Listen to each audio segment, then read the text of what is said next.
Professor Sachs, a renowned world economist, says that the United States of America spends over $1 trillion on war, yet sustainable development goals require such funds to achieve the set targets.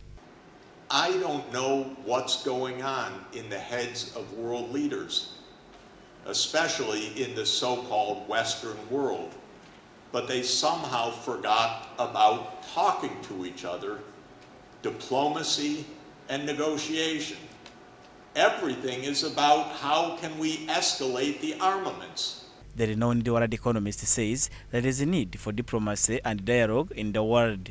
The main way to achieve sustainable development is to understand where we want to go in a qualitative and quantitative way, use our technical knowledge of engineers, of financial specialists, of economists, of political scientists to say, how can we actually get to where we want to go?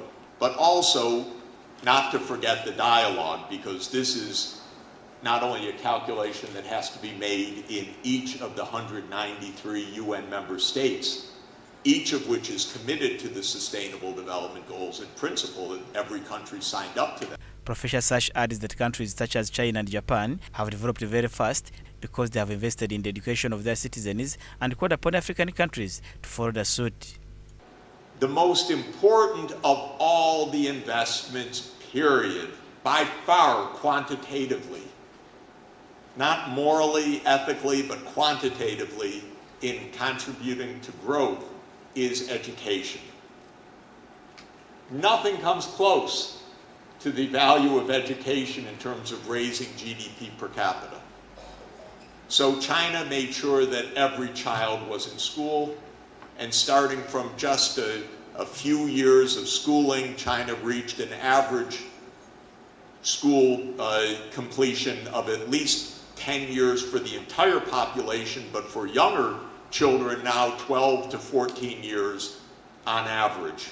The Prime Minister of Uganda, Right Honourable Robin Anabanja, notes that the government of Uganda is committed to achieving the SDG targets through science and innovations. Our dialogue has underscored the pivotal role of science and technology in driving socio-economic transformation and achieving the SDGs.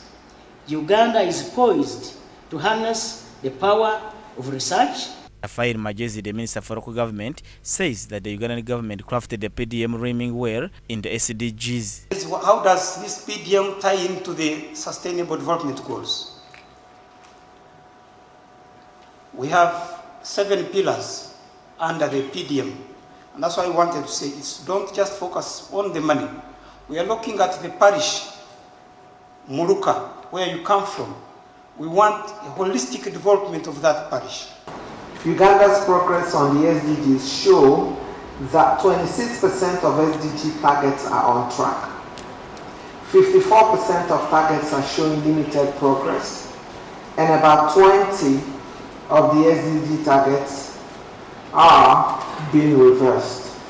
The gains are being reversed. In Uganda, the SDG agenda is implemented through a series of national development plans. Julius Momoza, Church of Uganda Family TV, News at 8.